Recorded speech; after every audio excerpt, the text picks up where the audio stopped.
எந்த ஒரு கட்சியும் இவர்கிட்ட கூட்டணி வைக்க ரெடியா இல்ல. இவர் ஒர்க் பண்ண சினிஃபீல்டு, அதாவது உச்சத்துல இருந்த சினிஃபீல்டு இருந்தே இவருக்கு சப்போர்ட் பண்றதுக்கு ஆள் இல்ல. ஒருத்தர் கூட இவர் சப்போர்ட் பண்ணல. இப்போ லாஸ்டா நடிச்ச ஜனநாயகன் படத்தை கூட ரிலீஸ் பண்றதுக்கு 1008 தடங்கள். ஒரு பிரச்சாரத்துக்கு வெளியே வர முடியல, மக்களை சந்திக்க முடியல. இப்படி இருக்க சிச்சுவேஷன்ல இவர் எப்படி இந்த தேர்தலை சந்திச்சு வெற்றி பெற போறாரா, இல்ல அட்லீஸ்ட் ஒரு சீட்டாவது வாங்க போறாரா, இல்ல டெபாசிட் இழக்க போறாரா? இந்த மாதிரி நிறைய கேள்விகள் மக்கள் மனசுல ஓடிட்டு இருக்கு. இத எனக்கும் ஒரு சில கேள்விகள் இருக்கு. நான் இந்த வீடியோ எந்த ஒரு கட்சிக்கும் ஆதரவாகவோ அகென்ஸ்டாகவோ நான் பேச விரும்பல. ஆனா எனக்கு ஒரு சில கேள்விகள் இருக்கு. அந்த கேள்விகளுக்கு மட்டும் எனக்கு ஆன்சர் கிடைச்சா நல்லா இருக்கும். அது என்ன கேள்வி அப்படின்றத இந்த வீடியோ நான் கொடுக்க போறேன். தயவுசெய்து வீடியோ ஸ்கிப் பண்ணாம பாருங்க. அதுக்கு முன்னாடி நம்ம வீடியோ புதுசா பாக்குறீங்க அப்படின்னா தயவுசெய்து சப்ஸ்கிரைப் பண்ணி வைங்க. அது கொஞ்சம் யூஸ்ஃபுல்லா இருக்கும். இந்த வீடியோ பத்தின கமெண்ட்ஸ் ஏதாவது இருந்ததுன்னா கமெண்ட் செக்ஷன்ல கமெண்ட் பண்ணுங்க. சரி, வாங்க வீடியோக்குள்ள போலாம்.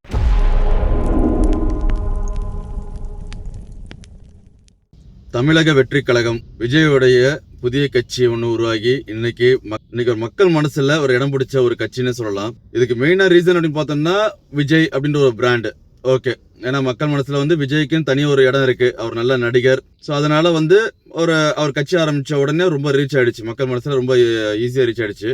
இதே மக்களுக்கு நல்லது செய்யணும் அப்படின்னு சொல்லிட்டு ஒரு சாமானிய மகன் ஒருத்தன் கட்சி ஆரம்பிச்சிருந்தான் அப்படின்னா இந்த அளவுக்கு ரீச் பண்றதுக்கு அவனுக்கு ஆயுசே முடிஞ்சிடும் சொல்ல போனா. ஏன்னா சாதாரண விஷயம் கிடையாது. ஒரு கட்சியை ஆரம்பிச்சு மக்கள் மனசுல ஸ்டாண்ட் பண்றது அப்படின்றது மிகப்பெரிய ஒரு ப்ராசஸ் அது. பட் விஜயை பொறுத்த வரைக்கும் ரொம்ப ஈஸியாவே நடந்துச்சுன்னு சொல்லலாம். எனக்கு ஒரு சில கேள்விகள் என்ன விஜய் கிட்ட, அதாவது தமிழக வெற்றி கழகத்துல அப்படின்னா மக்களை சந்திக்கிறதுல என்ன பிரச்சனைகள் இருக்கு? அதாவது உங்களை வெளியே வர விட மாட்டாங்க, அது ரெண்டாவது விஷயம். இது எல்லாருக்குமே தெரிஞ்ச ஒரு விஷயம் தான். வெளியே வந்தாலே தொண்டரும் சரி, உங்க ரசிகர்களும் சரி, காவல்துறையோ யாருமே உங்களுக்கு பர்மிஷன் தரது கிடையாது. ஏன்னா காவல்துறை குறை சொல்ல முடியாது. பிகாஸ் அவங்களுக்கு ப்ரொடக்ஷன் தரதுன்றது சாதாரண விஷயம் கிடையாதுன்னு வச்சுங்களேன். ஆனா மக்களை சந்திக்கிறதுல இந்த நேரில் தான் நீங்க சந்திக்கணுன்ற அவசியம் கிடையாது. அட்லீஸ்ட் ஒரு பிரஸ் மீட் தரலாம். ஒரு மீடியால ஒரு பிரஸ் மீட் கொடுக்கலாம். நீங்க என்ன செய்ய போறீங்க, அடுத்தவங்க கிட்ட நடவடிக்கைகள் என்ன அப்படின்றது ஒரு பிரஸ் மீட் தரலாம். இல்ல பிரஸ் மீட் தர விருப்பம் இல்லைன்னா நீங்க இண்டிவிஜுவலா ஒரு வீடியோ ரிலீஸ் பண்ணலாம். வீக்லி ஒன்ஸ் வீடியோ ரிலீஸ் பண்ணலாம். அதாவது நான் சொல்றது விஜய் அவர்களுக்கு நான் கேட்கறேன். நான் ஏன் இந்த மாதிரி ஒரு கம்யூனிகேஷன் கூட நீ மக்கள் கிட்ட கண்டினியூஸா வைக்க மாட்டீங்க? ஒரு 20-30 வருஷத்துக்கு முன்னாடி பாத்தீங்கன்னா ஒரு கட்சி ஆரம்பிச்சு அந்த கட்சியோட கொள்கைகளையோ இல்ல ஒரு இன்ஃபர்மேஷனையோ மக்கள் கிட்ட போய் சேர்க்கணும் அப்படின்னா அதுக்கு நியூஸ் பேப்பர் மூலமா தான் சேர்த்திருந்தாங்க. இல்லைன்னா ஆல் இண்டியா ரேடியோ இது மூலமா தான் ஒரு இன்ஃபர்மேஷன் கொடுத்திருந்தாங்க. அன்னைக்கு டேட்ல நியூஸ் பேப்பர்லயோ இல்ல ஆல் இண்டியா ரேடியோல எப்ப நியூஸ் வருதோ அப்பதான் மக்கள் கிட்ட ரீச் பண்ண முடிஞ்சது. ஆனா இன்னைக்கு அப்படி இல்லையே. இன்னைக்கு மக்களை ரீச் பண்றதுக்கு இப்படின்ற செகண்ட்ல நீங்க ரீச் பண்ணலாம். உங்களுக்குன்னு ஒரு டிவில ஒரு சேனல் வேணும்னு அவசியம் கிடையாது. ஒரு யூடியூப்ல ஒரு சேனல் ஓபன் பண்ணாலே போதும், நீங்க ரொம்ப ஈஸியா ரீச் பண்றீங்க. அந்த வீடியோ வச்சே மற்ற நியூஸ் சேனல்ஸ் உங்களை ஈஸியா ஸ்பிட் பண்ணி விட்டுரும். இவர் என்ன சொல்றாரு, இன்னைக்கு விஜய் ஒரு வீடியோ போட்டிருக்காரு, மக்கள்கிட்ட சொல்லிருக்காரு அப்படின்னு சொல்லிட்டு கொண்டு வந்துருவாங்க. ஆனா அது கூட ஏன் செய்ய மாட்டீங்க அப்படின்றதுதான் என்னோட மிகப்பெரிய ஒரு கேள்வியாகவே இருக்கு. அமைதியா இருக்கிறது தப்பு இல்லை. ஆனா பொது வாழ்க்கைன்னு நீங்க ரொம்ப அமைதியா இருந்தீங்க அப்படின்னா மக்கள் கிட்ட உங்க மேல இருக்கக்கூடிய நம்பிக்கை குறைய ஆரம்பிக்குது. உதாரணத்துக்கு கரூர்ல நடந்த ஒரு இன்சிடென்ட். இதுல உங்க தப்பு மட்டும் கிடையாது, இதுல எல்லாருடைய தப்பும் இன்க்ளூட் ஆயிருக்கு. பொதுமக்களாகிய அந்த கரூர் மக்களுடைய தப்பும் இதுல இருக்குன்னு வச்சுங்களேன். ஆனா அன்னைக்கு நடந்த ஒரு இன்சிடென்ட்ல நீங்க ஒரு இம்மிடியட்டா ஒரு வீடியோ ரிலீஸ் பண்ணிருந்தீங்க, ஒரு ஆறுதலான ஒரு வீடியோ ரிலீஸ் பண்ணிருந்தீங்க அப்படின்னா எவ்வளவோ நல்லா இருந்திருக்கும், எவ்வளவு ஒரு கான்பிடென்ட் வந்திருக்கும். ஆனா நீங்க கிட்டத்தட்ட ஒரு 2-3 வாரம் மக்கள் சந்திக்காம, மக்களுக்கு எந்த ஒரு இன்ஃபர்மேஷனும் கொடுக்காம, எதிர்கட்சிகள்லாம் பேச ஆரம்பிச்சு மக்கள் கிட்ட நெகட்டிவ் ஃபீட்பேக்ஸ் வர ஆரம்பிச்சதுக்கு அப்புறம் தான் நீங்க ஒரு வீடியோ ரிலீஸ் பண்றீங்க. சோ இந்த மாதிரியான சின்ன சின்ன விஷயங்களை நீங்க திருத்திட்டீங்க அப்படின்னா ரொம்ப நல்லா இருக்கும் அப்படின்றதுதான் ஒரு சாமானிய மக்களாகிய என்னோட ஆசைங்க. அதாவது இன்னைக்கு விஜயோட கட்சியில யாருமே கூட்டணி வைக்கல, யாருமே கூட்டணிக்கு வர ரெடியா இல்ல. பட் அதுக்கான என்ன ரீசன் தெரியல. புது கட்சி இவங்களை நம்பி எப்படி போறது, நாளைக்கு தோத்துட்டா நம்மளோட லைஃப் என்ன ஆகுதுன்னு சொல்லிட்டு நிறைய பேர் யோசிச்சிருக்கலாம் கட்சி நடத்துறவங்க. ஏன்னா இன்னைக்கு கட்சி நடத்துறவங்க எல்லாருமே பிசினஸ் தானே. யாரும் மக்கள் சேவை செய்யறதா நீங்க நடத்துறது இல்லையே.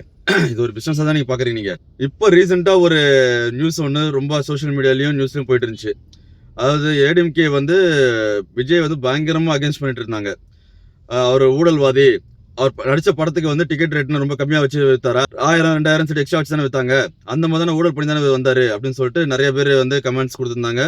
இப்போ நம்ம புதுசா அந்த ஏடிஎம்கேல ஜாயின் பண்ணிருக்காரு இல்லையா ஒரு புதிய தலைவர், இந்த குக்கர் தூக்கிட்டு வந்திருக்காரு, அவரும் வந்து நிறைய கமெண்ட்ஸ்லாம் கொடுத்திருந்தாரு, ப்ரெஸ் மீட்லாம் கொடுத்திருந்தாரு. நான் இப்போ ரீசெண்டாக பார்த்தேன். அதுக்கான ரீசன் என்ன அப்படின்னா, விஜய் வந்து ஊழல்வாதி கட்சின்னு சொல்லிட்டு ஏடிஎம்கேவை பார்த்து சொல்லிட்டாரு. ஸோ அந்த ஒரு காரணத்துக்காக வந்து ஏடிஎம்கே கொந்தளிச்சு இருந்துச்சு. சார் ரைட், ஓகே, சந்தோஷம். இதில் என்னோட கேள்வி என்ன அப்படின்னு கேட்டிங்கன்னா, விஜய் வந்து டிக்கெட்டில் 1000 ரூபா எக்ஸ்ட்ரா வச்சாரு, 2000 எக்ஸ்ட்ரா வச்சாரு, அப்படி வச்சு தான் வந்து அவர் சம்பாதிச்சாருன்னு சொல்கிறீங்க இல்லையா சார்? கிளியராக புரிஞ்சுட்டு பேசுங்க சார், தயவுசெய்து. ஒரு படத்தை நடிச்சு கொடுக்கறதுக்கு ஒரு அமௌண்ட்டை ஃபிக்ஸ் பண்றாங்க. அது 100 கோடியோ 200 கோடியோ 300 கோடியோ சம்பளம் தரது யார் அப்படிங்கன்னா அந்த படத்தோட ப்ரொடியூசர். சரிங்களா? படத்தை நடிச்சு கொடுத்துட்டு பணத்தை வாங்கிட்டு போறதோட ஒரு நடிகரோட வேலை முடிஞ்சு போச்சாங்க. அந்த படம் ஹிட் ஆனாலும் சரி, ஃபிளாப் ஆனாலும் சரி, அது நடிகருக்கும் அதுக்கு சம்பந்தம் கிடையாது, அதோட முடிஞ்சு போச்சு. இங்க தியேட்டர் டிஸ்ட்ரிபியூஷன் வரும்போது தியேட்டர்ல வந்து ஃபிக்ஸ் பண்றது எப்படி ஃபிக்ஸ் பண்ணுவாங்கன்னா 70-30 60-40 அப்படின்னு சொல்லிட்டு ஃபிக்ஸ் பண்ணுவாங்க. அதாவது ஒரு படத்தை வந்து ஒரு தியேட்டருக்கு விற்கிறாங்க அப்படின்ற பட்சத்துல அதுல இருந்து வரக்கூடிய வருமானம் வந்து பாத்தீங்கன்னா 70% ப்ரொடியூசருக்கும் 30% தியேட்டருக்கும் அப்படி போகும். இல்லைன்னா 60% ப்ரொடியூசருக்கும் 40% தியேட்டருக்கும் போகும். இந்த மாதிரி தான் ஃபிக்ஸ் பண்ணுவாங்க. இதுல வந்து எக்ஸ்ட்ரா டிக்கெட் வச்சு விற்கிறது அப்படின்றது வந்து அது வந்து ஒரு தியேட்டரோட உரிமையாளரோட விருப்பமோ இல்ல ப்ரொடியூசரோட கையில தான் இருக்கு தவிர மத்தபடி இதுல நடிக்கிற நடிகர்களுக்கும் நடிகைகளுக்கும் எந்த சம்பந்தமும் கிடையாது. இது கூட தெரியாம நீங்க பிரஸ் மீட்ல பேசிட்டு இருக்கீங்க. இல்ல நான் உனக்கு கேக்குறேன், நீங்க இன்னைக்கு புதுசா ஒரு கட்சியில வந்து ஜாயின் பண்ணிருக்கீங்க, ஏடிஎம்கே கட்சியில நீங்க வந்து ஜாயின் பண்ணிட்டீங்க சார். ஃபர்ஸ்ட் ஆஃப் ஆல் நீங்க யாரு சார்? குக்கர் சின்னத்தில் நிக்கிறீங்களே தலைவரே, நீங்க யாரு? ஜெயலலிதா அம்மா உயிரோடு இருக்க வரையும், அதாவது ஒரு அயன் லேடி, உண்மையிலே வேற லெவல் சிங்கமான பெண். அவங்க அந்த அம்மா இருக்கிற வரையும் கட்சி வேற லெவலுங்க. அதாவது இப்போ சொல்லப்போனா இன்னைக்கு 2 ஆளுமைகள் இல்லை, ஒன்னு அம்மா, இன்னொன்று கலைஞர் ஐயா. இவங்க 2 பேரும் இல்லாதது வந்து தமிழ்நாடு எந்த அளவுக்கு சீரழிது அப்படின்றது வந்து லாஸ்ட் இப்போ ஒரு 8-9 வருஷமா நாங்கள் பார்த்துட்டு இருக்கோம், கண்ணெதிராக பார்த்துட்டு இருக்கோம். அப்படி இருக்கும்போது ஜெயலலிதா அம்மா உயிரோடு இருக்க வரையும் உங்களோட பேரை வந்து நாங்கள் பிட் நோட்டீஸ்ல கூட பார்த்தது கிடையாது. ஒரு பிட் நோட்டீஸ்லயோ ஒரு போஸ்டர்லயோ எதுலையுமே உங்க பேரை நாங்கள் கேள்விப்பட்டது இல்லை. இப்படி ஒரு மனுஷன் உள்ள இருந்தாருன்றதே எங்களுக்கு தெரியாதுங்க ஐயா. ஏன் இன்ஃபேக்ட் உங்க கட்சியில இருந்த மினிஸ்டர்ஸ் இன்னைக்கு நிறைய பேர் வெளியே வரீங்களே, எடப்பாடி அவர்களா இருக்கட்டும், ஓபிஎஸ் இருக்கட்டும், செங்கோட்டையனா இருக்கட்டும், யாரும் இருக்கட்டுமே, அவங்க யாராவது ஒருத்தர் வந்து எனக்கு பிரஸ் மீட் கொடுத்துருப்பீங்களா? யாராவது ஒருத்தர் வந்து எனக்கு வீடியோ லான்ச் பண்ணியிருந்தீங்களா? ஏன்னா எல்லாரோட கண்ட்ரோல் ஒரே ஒரு ஆள்கிட்ட. அவங்க ஆட்டினாங்க, அவங்க உட்காருனா உட்காரணும், எந்திரினா எந்திரிக்கணும், அந்த லெவல்ல இருந்தாங்க. தட் இஸ் அயன் லேடி, வேற லெவலான அந்த அம்மா. ஆனா அந்த அம்மா போனதுக்கு அப்புறம் தடி எடுத்தவள்லாம் தண்டல்காரன்ற லெவல் ஆகி போச்சு. எல்லாம் நான் தான் நாங்க தான் அப்படின்ற லெவலில் கொண்டு வந்துட்டீங்க. இன்னைக்கு நீங்க வந்து கட்சி ஆரம்பிச்சு அதுக்கு ஒரு சின்னத்தை வச்சு அதுக்கு ஒரு ஆபீஸை போட்டுக்கிட்டு நானும் வந்து மக்களுக்கு சேவை செஞ்சேன், நான் செய்ய வரேன் அப்படின்றீங்களே. விஜய் என்ன பண்ணாரு? அவர் முதல்ல நடந்து வர சொல்லுங்க, வெளியே வர சொல்லுங்கன்றீங்க. ஃபர்ஸ்ட் வெளியே வர விடுறீங்களா? நீங்க அதுக்கு வெளியே வந்தா ப்ரொடக்ஷன் தரீங்களா? நீங்க இன்னைக்கு வெளியே நடந்து போனீங்கன்னா 100 பேர் உங்களை சுத்தி நின்று பார்ப்பான். ஆனா அவர் வெளியே வந்தாங்கன்னா லட்சக்கணக்கான மக்கள் வெளியே நிக்கிறாங்க. இது அவரோட தப்பு கிடையாது. இன்னைக்கு வந்து கட்சியில வந்தான்றதுக்காக மக்கள் சேருதுன்னு சொல்ல நானு. அவர் ஒரு நடிகர், ஒரு நடிகரை பார்க்க வரும்போது மக்கள் கூட தான் செய்வாங்க. அது ப்ரொடக்ஷன் உங்களால் தர முடியுமா? இல்ல அந்த மக்கள் அந்த கூட்ட நெரிசல்ல ஏதாவது பிரச்சனை ஆயிடுச்சுன்னா அதுக்கான பழி நீங்க ஏத்துப்பீங்களா? இன்னைக்கு கரூர் இன்சிடென்ட் நடந்தது தானே? கரூர்ல அவர் அப்ரூவல் வாங்காம அங்க வந்தாரா? பர்மிஷன் வாங்காம அங்க வந்தாரா? இன்னைக்கு எல்லாருமே வந்து சிபிஐ வழக்குல இருந்து எல்லாமே போட்டு அவர் ப்ரெஷர் பண்றீங்க. அப்படி பார்த்தா கரூர் கேஸே வந்து விஜய் மேல மட்டும் ஆக்ஷன் எடுக்கக்கூடாது, விஜய்க்கு பர்மிஷன் கொடுத்ததுல இருந்து அதுக்கு ஆர்கனைஸ் பண்ணவங்க இருந்து எல்லார் மேலேயும் ஆக்ஷன் எடுக்கணும், எல்லார் மேலேயும் தப்பு இருக்கு. ஸோ அந்த ஒரு ரிஸ்க் எடுக்க நீங்க ரெடியா? எந்த ஒரு புது கட்சி வந்தாலும் அதை வளர விட மாட்டீங்க. அது டிஎம்கேவா இருக்கட்டும், ஏடிஎம்கே இருக்கட்டும். அதாவது நம்ம வந்து இருக்கிற இடத்துல நம்ம 2 பேர் தான் அடிச்சுப்போம், மக்கள் மத்தியில 2 பேரும் அடிச்சுப்போம்.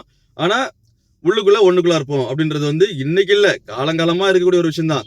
அப்படி பார்த்தா விஜயகாந்தை எப்படி காலி பண்ணாங்க? உண்மையிலேயே அவர் மாதிரி ஒரு வேற லெவல் ஆளு இவரு. அந்த மனுஷனை வந்து உண்மையிலே ஏன் கடவுள் இவ்வளவு சீக்கிரம் எடுத்துட்டாருன்றதான் எங்களுக்கு ஒண்ணுமே புரியல. மக்களுக்கு வந்து சாபக்கேடு. உண்மையிலே இன்னும் நம்ம வந்து இப்படியே வந்து அவசரப்படணும், அந்த மாதிரியான ஒரு ஆளெல்லாம் வந்து முதலமைச்சரா வந்துடக்கூடாதுன்னு சொல்லிட்டு கடவுள் நம்மளுக்கு ஒரு சாபம் விட்டாரோ என்னன்னு தெரியல. அப்படிப்பட்ட மனுஷனையே ஒண்ணு இல்லாம ஆக்கிட்டீங்க. சீமான் எத்தனையோ வருஷம் அவரும் கத்தி கத்தி கத்தி எந்த கட்சியும் கூட்டணி வைக்காம தனிப்பட்ட முறையில 8-10% ஓட்டை வாங்கி ஒரு தனியா நிக்கிற ஒரு மனுஷன். ஆனா அவரையும் வளர விடல. அவர் மேலேயும் 1008 கேஸ போடுறீங்க. ஏதோ ஒரு சின்ன சின்ன விஷயத்த நோண்டி எடுத்து ஏதாவது ஒண்ணு பண்ணி வளர விடாம பண்றீங்க. சார் நீங்க எப்படிப்பட்டவங்க சார்? இன்னைக்கு வந்து மத்தவங்க சொல்றீங்க இல்லையா, ஊழல்வாதி கட்சி, அவங்க வந்து டிக்கெட் அதிகமா வித்தா வந்து மேல வந்தாங்க அப்படின்றீங்க இல்லையா. நான் அதை சொல்லணுன்றதுக்காக சொல்றேன், தயவுசெய்து தப்பா எடுத்துக்க வேண்டாம் யாரும். ஜெயலலிதா அம்மையார் எதுக்காக ஜெயிலுக்கு போனாங்க? தமிழ்நாட்டு மக்களுக்காக போராடி அதுல அரெஸ்ட் பண்ணி ஜெயிலுக்கு போனாங்களா? இல்ல அவங்களோட வாழ்வாதாரத்துக்காக போராடினாங்களா? டிஎம்கே எதுக்காக கனிமொழி, ஆர் ஆசா எல்லாம் உள்ள போய் உட்காந்தீங்க? திகார் ஜெயில போய் உட்காந்தீங்க. மக்களுக்காக போராட்டத்துல ஈடுபட்டு உள்ள போன கேஸுங்களா நீங்களா? ஏன் 2G ஸ்பெக்ட்ரம் வழக்கு மறந்து போச்சா? இந்த சைடு ஜெயலலிதா அம்மையார் சொத்து குவிப்பு வழக்கு மறந்து போச்சா? இங்க யாருமே யோகியம் இல்லைங்க. உண்மையிலேயே சொல்றேன், யாருமே யோகியம் கிடையாது. எல்லாருமே இன்னைக்கு பாலிடிக்ஸ்ல வரீங்க அப்படின்னா அது சம்பாதிக்கிறதுக்காக தான் வரீங்கன்றது ஓப்பனாவே தெரியுது. இன்க்ளூடிங் விஜயா கூட இருக்கட்டும்ப்பா. எனக்கு தெரியல, மேபி நாளைக்கு அவர் முதலமைச்சர் வந்ததுக்கு அப்புறம் கூட இதே கான்செப்டை அவர் கொண்டு போகலாம். விஜய் மட்டும் வந்து தமிழ்நாட்டை தலைகீழ மாத்த போறாரு, மேல போய் நிறுத்தி வைக்க போறாரு அப்படின்னு நான் சொல்ல வரல. ஏன்னா யாருக்கு தெரியும், அவர் வந்ததுக்கு அப்புறம் தான் நம்ம சொல்ல முடியும். இதுக்கு முன்னாடி அவர் கிடையாது இல்ல. ஆனா நான் என்ன சொல்றேன், ஒரு தடவை விட்டு தான் பார்ப்போமே. எதுக்கு 2 பேர் இவங்கள ஒண்ணு நான் கொள்ளடிக்கிறேன், இல்ல நீ கொள்ளடி, நான் கொள்ளடி நீ கொள்ளடி, புதுசா ஒருத்த வந்து கொள்ளடிச்ச கூடாது. கொள்ளடிக்கட்டும்பா, அவன் கொள்ளடிக்கு தான் வரான் அப்படின்னா கொள்ளடிக்கட்டும், பிரச்சனை இல்ல. என்ன பண்ண சொல்றீங்க? ஏன்னா எல்லாரோட காசு யாரோட காசு? மக்களாகி எங்களோட வரி பணம் தானே நாசமா போறது. ஏன்னா எங்களோட வரி பணத்துல நீங்க எல்லாம் ப்ராப்பராக செலவு பண்றீங்க. குஜராத்ல வந்து சர்தார் வல்லபாய் பட்டேலுக்கு ஒரு செலவு வச்சாங்க. அந்த சிலையோட காஸ்ட் எவ்வளவு தெரியுமா? அதை வச்சு செலவு எவ்வளவு தெரியுமா? 3000 கோடி அப்ராக்சிமேட்டா. அந்த 3000 கோடி யார் விட்டு பணங்க? யார் விட்டு பணத்துல வச்சீங்க? யோசிச்சு பாருங்களேன். ஒருத்தர் என்ன பேனை வைக்க போறேன்றாரு அவங்க அப்பாக்கு, இன்னொருத்தர் என்ன செலவு வைக்கிறேன்றீங்க. இது எல்லாம் யார் விட்டு காசுல வைக்கிறீங்க நீங்க? ஏன் உங்களுக்கு வைக்கிறேன்னா உங்க வீட்டுல போய் வைங்க, உங்க கட்சி ஆபீஸ்ல வைங்க, நீங்க உங்க சொந்த செலவு பண்ணுங்க. அப்ப மக்களோட வரி பணத்தை லாஸ் பண்றதுக்கு எல்லாம் ரெடியா இருக்கீங்க. எல்லாரும் அந்த படத்தை எடுத்து தான் நீ செலவு பண்ண போறீங்க. அதுல இன்னொருத்த புதுசா வந்து பண்ணிட்டு போல என்னங்க தப்பாயிட போகுது? நம்ம என்னமோ யோகியம் மாதிரி மத்தவங்களை குறை சொல்லிட்டு இருப்போம். இன்னைக்கு எலெக்ஷன் டேட் அனௌன்ஸ் பண்ண உடனே வந்து எல்லாரும் அவங்களுடைய அறிக்கையை ரிலீஸ் பண்ண ஆரம்பிக்கிறீங்க. அதாவது இப்போ கவர்மெண்ட் பஸ் ஆண்களுக்கும் பெண்களுக்கும் இலவசம், மாசம் 2000 ரூபாய் தரேன். இன்னொருத்தர் இன்னும் ஆரம்பிக்கல, அவர் என்ன சொல்ல போறாருன்னு தெரியல. ஸோ இந்த மாதிரி வந்து இலவசங்கள் கொடுத்துட்டு இருக்கீங்க. இந்த இலவசம் கொடுக்கறதுக்கான சோர்ஸ் ஆஃப் இன்கம் எங்கிருந்து வருதுன்னு சொல்ல முடியுமா உங்களால? இந்த கிட்டத்தட்ட 15 லட்சம் கோடி கடன்ல இருக்கு தமிழ்நாடு. அந்த கடன் அடைக்கிறதுக்கு என்ன வழின்னு சொல்ல முடியுமா உங்களால? எங்க நீங்க உட்காந்து கூட்டணி கட்சி எல்லாம் கை தூக்கி காட்டுறீங்களா? பாருங்க எங்க கூட்டணி வலிமையா இருக்கிறது அப்படின்னு காட்டுறீங்கல்ல, அதுல அந்த மேடையில சொல்லுங்களேன், இந்த 15 லட்சம் கோடியை நான் வந்து இந்த 5 வருஷம் நாங்க அடைக்க போறோம், இத்தனை %, நீ ஃபுல்லா அடைக்க வேண்டாம், 50% நாங்க குறைக்க போறோம், இதுக்கான வழிகள் வந்து எங்கிட்ட இருக்கு, இதெல்லாம் வந்து என்னோட சோர்ஸ், இந்த மாதிரி வேலை தான் நான் போயிட்டு நாங்க கடன் அடைக்க போறோம், மக்களுடைய விலைவாசி நாங்க குறைக்க போறோம் அப்படின்னு சொல்றதுக்கு உங்ககிட்ட ஏதாவது திட்டங்கள் இருக்கா? இது நான் ஏடிஎம்கே மட்டும் கேட்கல, டிஎம்கேயும் கேட்கிறேன், புதுசா வர கட்சியும் கேட்கிறேன், டிவிக்கும் சேர்த்து தான் கேட்கிறேன், எல்லா கட்சியும் தான் கேட்கிறேன். முதல்ல விலைவாசியை குறைக்கிறதுக்கு உங்ககிட்ட ஏதாவது திட்டங்கள் இருக்கா? இன்னொரு சின்ன ஒரு ஆசைங்க எனக்கு, அதாவது என்னன்னா, எலெக்ஷன் கமிஷன் இருக்கு இல்லையா, அது ஒரு சின்ன ஒரு வேலை பார்த்தாலே போதும். இந்த சின்னத்தை வந்து அந்த ரெட்டலை, உதயசூரியன், தாமரை, விவசாய சின்னம், இந்த இப்போ விசில் சின்னம் இதெல்லாம் இருக்கு இல்லையா, இதை ஒவ்வொரு எலெக்ஷனுக்கும் ஷஃபிள் பண்ண எப்படி இருக்கும் கொஞ்சம் யோசிச்சு பாருங்க. உதயசூரியன் அதாவது ஸ்டாலினுக்கு வந்து ரெட்டலை சின்னமோ, எடப்பாடிக்கு விவசாய சின்னமோ, பிஜேபிக்கு வந்து தமிழ்நாட்டை பொறுத்த வரைக்கும் பிஜேபிக்கு வந்து விசில் சின்னமோ, இவருக்கு வந்து விஜய்க்கு வந்து தாமரை சின்னமோ, இந்த மாதிரி ஒரு ஷஃபிள் பண்ணி ஒவ்வொரு எலெக்ஷனுக்கும், இதுல வந்து ஸ்டாண்டர்ட் கிடையாது, இந்த எலெக்ஷனுக்கு இவங்க இந்த சின்னம், அடுத்த எலெக்ஷனுக்கு வேற சின்னம் மாறும், அந்த மாதிரி ஷஃபிள் பண்ணா என்ன ஆகும் இவங்க நிலைமை? ஆனா உண்மையாலே 100% எனக்கு தெரிஞ்சு இந்த மாதிரி நடத்தினாங்கன்னா எலெக்ஷன் 100% உண்மையா நடக்குங்க. ஏன்னா எனக்கு நான் ஒருத்தருக்கு ஓட்டு போடணும்னு ஆசைப்படுறேன் அப்படின்னா அவர் வந்து இந்த சின்னத்தை தான் நிற்பாரு அப்படின்னு தெரியக்கூடாது.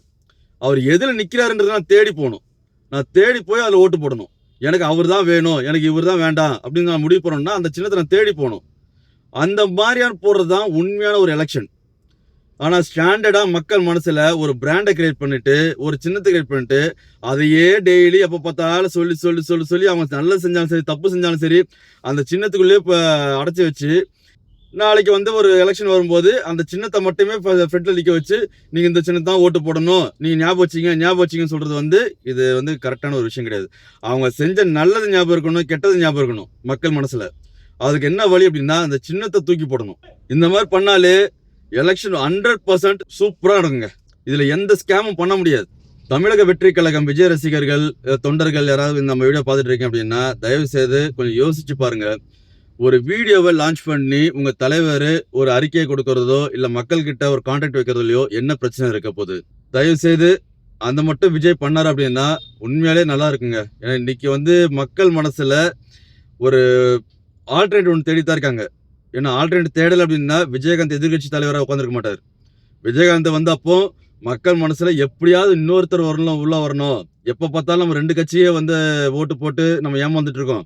சரி புதுசா ஒருத்தர் வரட்டுமேன்றதுக்காக தான் விஜயகாந்துக்கு மக்கள் அவ்வளவு தூரம் ஓட்டு போட்டாங்க. அவர் எதிர்க்கட்சியா வந்து உட்கார்ந்தாரு அவரு. பட் நம்மளுக்கு வந்து விஜயகாந்த் வந்து முதலமைச்சரா இருக்கிறதுக்கு கடவுள் வாய்ப்பு கொடுக்கல. அடுத்து நம்ம கமலஹாசன் வந்தாரு. அவரையும் கொஞ்சம் நம்பி பார்த்தாங்க மக்கள். ஆனா அவரு சூப்பரா நல்லா மக்களுக்கு நல்லா செஞ்சுட்டு அவர் செட்டில் ஆயிட்டாரு அவரு. ஸோ இன்னைக்கு விஜய் வந்திருக்காரு. ஸோ இவரை வந்திருக்காரு அப்படின்றத விட இவரை நம்ம வர விடுறோமா அப்படின்றது தான் விஷயமே. ஃபர்ஸ்ட் வெளியே வர விட மாட்டோம். அதுக்கப்புறம் எங்கேருந்து அவர் கோட்டைக்கு போவாருன்றதான் தெரியல. ஸோ மக்களாகிய நீங்க சிந்திச்சு ஓட்டு போடுங்க. யாருக்கு ஓட்டு போட்டா அடுத்த 5 வருஷம் நம்ம வாழ்க்கை நல்லா இருக்கும் அப்படின்றத யோசிங்க. ஸோ இந்த வீடியோ பொறுத்த வரைக்கும் இந்த கட்சிக்கோ அந்த கட்சிக்கோ நான் ஆதரவான பேசல.